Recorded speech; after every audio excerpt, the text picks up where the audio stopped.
Hello, my name is Laura, and today I'm going to be doing an interview session with Amelia, um, and she is a 26-year-old female.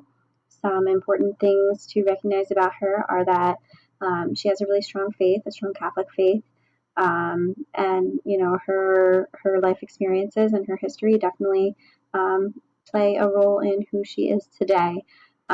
During my session with Amelia, I'll be using the elaboration practice and really wanting her to tell her story. I'm going to be asking some open-ended questions, paying attention to her nonverbals, and being sure to summarize the things that she discusses.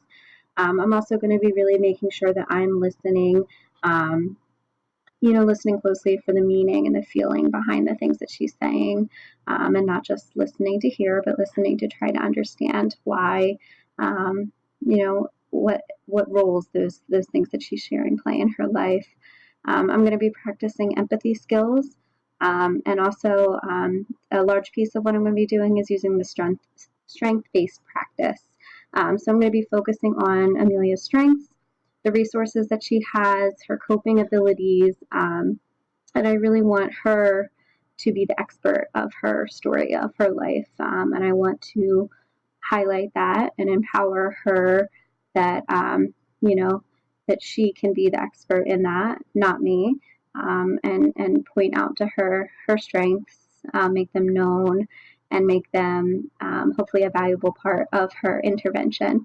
I'm also going to make sure that I put her in charge of the helping process, right? Like I'm going to really distribute that power and authority. I want her to play an active role in that, to be making sure that we're using kind of those three different types of power that our textbooks talks about, that distributed specialized knowledge, and then the interpersonal skills, using those for persuasion, and also the power that I control the resources. And then, throughout our time talking together, we're going to evaluate her progress, and we're also going to evaluate my work. So, we'll do an assessment throughout the relationship. This can be done in many different ways, like informal feedback, surveys, scales of rating, like scales, things like that. And all of that's going to be really important to make sure that we are continuing to make an impact. We're also going to make sure that we're paying close attention to her, personal and her environmental strengths.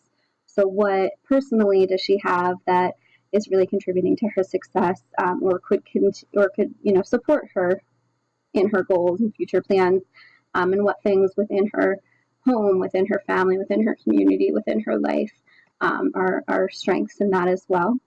I'm going to be sure to use easy to understand language, and to make sure that this is really an assessment time. I'm not diagnosing her.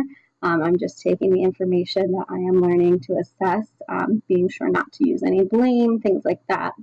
I also, like I talked about before, want to make sure that I understand her culture, her values, her beliefs, and how her environment and her experiences and her lifestyle all play a role into who she is today.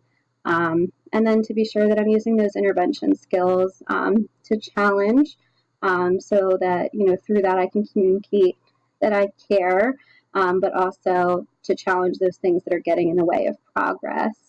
And to plan goals, to plan how we're going to achieve those goals, and to plan how we're going to evaluate how we're achieving those goals. And then we're going to wrap it up with those ending skills. So the generalizing and the identifying the next steps, is going to be really important. Throughout my assessment, I'm also going to be using the mental status evaluation that is discussed in our textbooks, and that goes over several categories, including the appearance, emotions, thought process, sensory perceptions, mental capacities, and attitude.